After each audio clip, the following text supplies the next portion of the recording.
Ranjan Thakur's Vindicator, Chapter 1, आरंभ. Justice has a face and a past. Maharashtra का अखाड़ा. महाराष्ट्र का एक छोटे गांव में अखाड़े लगे हैं.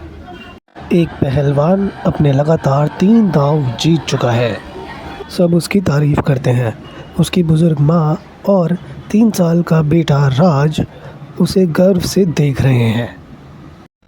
लेकिन समय के साथ अखाड़े में लोग कम होने लगे हैं. नुकसान बढ़ता गया. अखाड़ा बंद होने की नौबत आ गई. तब एक अनजान शख्स उसे एक डील ऑफ़र करता है. तुम्हें एक दांव हारना होगा, पैसे मिलेंगे, लोग वापस आएंगे. पहलवान समझ चुका था अगर वो जीता तो वो मारा जाएगा. तब राज उससे कहता है, बाबा जीत के आना. हाँ बेटे, जीत के ज़रूर आऊँगा. बारिश शुरू हो जाती है लेकिन खेल नहीं रुकता. एक एक करके सारे पहलवान चित हो गए. साजिश और विश्वासघात. वो शख्स जिसने डील दी थी भीड़ में ही मौजूद था. खेल ख़त्म हुआ. पहलवान जीत गया. वो अपनी माँ और राज को उसके मामा के घर जाने को कहता है. तुम लोग यहाँ से चले जाओ. फिर वो लोग सामने आते हैं जिन्होंने डील दी थी और पूरे गांव को जलाकर राख कर दिया जाता है. 20 साल बाद राज अपने मामा के साथ कल्याण शहर में रहता है. मामा उसे पसंद नहीं करता. तेरे बाप की तरह तू भी निकम्मा है. उसके मामा के तानों से तंग आकर राज घर छोड़ देता है. वो रेंट पर एक रूम लेता है जहां उसका रूममेट एक पत्रकार है. आशा की तलाश. राज हर संडे कल्याण पुलिस स्टेशन में अपने पापा के गुम होने की रिपोर्ट लिखवाने आता है. कोई अपडेट नहीं है. तलाश बंद कर दो. वो एक टेक कंपनी में काम करता है. बॉस हर छोटी गलती पर उसे डांटता है. यू आर ऑलवेज लेट राज. दूर से रीना उसे देखती है. रीना उसी ऑफिस में काम करती है. वो राज पर ध्यान देती है. Lunch time. रीना की सहेली झूठा बहाना बनाकर चली जाती है. Oh mom's call, I have to go. Coffee dates के बाद वो दोनों अच्छे दोस्त बन जाते हैं. पहचान छुपी है. बॉस यूट्यूब पर एक वीडियो देखता है. एक अननोन फीमेल रॉबर रोक रही है. तब ऑफिस से घर चले जाते हैं. रीना सीधे स्टेयरकेस की तरफ जाती है. वो टेरेस पे जाती है, शर्ट उतारती है और हमें पता चलता है कि वो ही मास्क विजिलेंटी है. विंडिकेटर की एंट्री.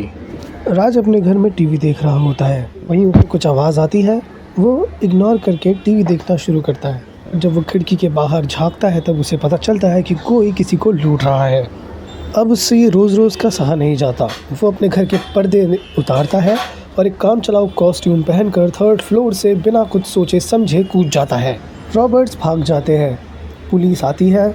एक लेडी उसे संभालती है और पुलिस को विंडिकेटर की तरफ से गवाही देती है कि वो एक अच्छा इंसान है. वो उसकी मदद करने आया था. 2 जिंदगियों का राज. अगले दिन राज की टूटी नाक. तब राज का बॉस कहता है, good job yesterday. Lunch time. Reena पूछती है, तुम्हारी नाक को क्या हुआ? तब राज कहता है, बस एक बक्से का कॉर्नर लग गया था.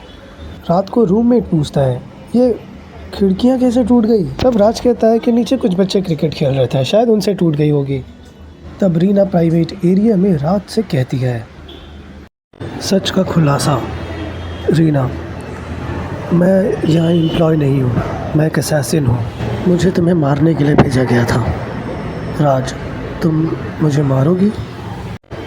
नहीं, मैं तुमसे प्यार करने लगी हूँ. वो लोग समझते हैं कि मैं उनकी देवी का पुनर्जन्म हूँ. तुम हो क्या? मुझे नहीं पता, पर अब मैं तुम्हें नहीं मारूंगी. राज और चिंता. रूममेट. पुलिस उस फीमेल विजिलेंट को ढूंढ रही है. कुछ भी अजीब लगे तो बताना. तब राज कहता है, रीना ही वो विजिलेंटी है और तू जिसको कवर कर रहा है ना, वो मैं ही हूँ. तू विंडिकेटर है? हाँ, मैंने 3rd फ्लोर से कूद कर रॉबरी रोकी थी. तो वो बच्चे क्रिकेट नहीं खेल रहे थे? नहीं, वो बच्चे क्रिकेट खेल रहे थे पर वो खिड़की मैंने तोड़ी थी. संभल के रह भाई. चल, तू मेरा दोस्त है, इसके लिए तुझे और एक न्यूज़ देता हूँ. ये इनसाइडर से आई है. 20 साल पहले जिस गांव को जलाया गया था ना, उसका अपराधी नेक्स्ट संडे को रिलीज़ किया जा रहा है। संभल के रहना भाई, मुझे तेरी चिंता है। तेरे मामा को नहीं है लेकिन मुझे है, ठीक है? शुक्रिया दोस्त। अपराधी का सामना।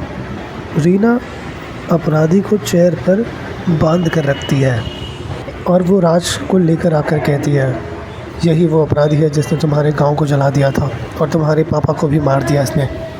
अब इसको जान से मार दो। राज, क्या? नहीं, मैं इसे जान से नहीं मार सकता। इसका भी तो कोई परिवार होगा ना, इसके भी बच्चे होंगे। ये मेरा ही बाप है, इसने मुझे गोद लिया था। बाप वाली कोई बात नहीं है इसमें, तुम मारोगे या नहीं? राज वहाँ से चला जाता है। इस कॉमिक का सबसे इमोशनल पैनल अब आता है। अपराधी, इसकी आंखें इसकी बाप से मिलती है। रीना अपने बाप को ज़ोर से एक मुक्का मारते हुए, तुम्हें उसके बारे में बात करने का कोई हक नहीं है, और रीना वहाँ से चली जाती है। तब तक राज एक छत पर आता है, अपना मास्क उतारता है और टूट जाता है। राज इस सच्चाई को अपना नहीं पाता कि उसके बाबा अब इस दुनिया में नहीं रहे। पर यह काफ़ी नहीं था। अंतिम पल, 3 लोग छत पर मौजूद होते हैं। रीना से बहस होती है और एक हट्टा कट्टा इंसान रीना को जान से मार देता है।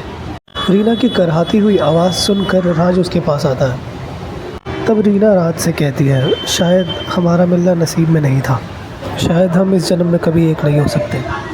जिस पे राज रोने लगता है और यहीं पे ये इशू एंड हो जाता है।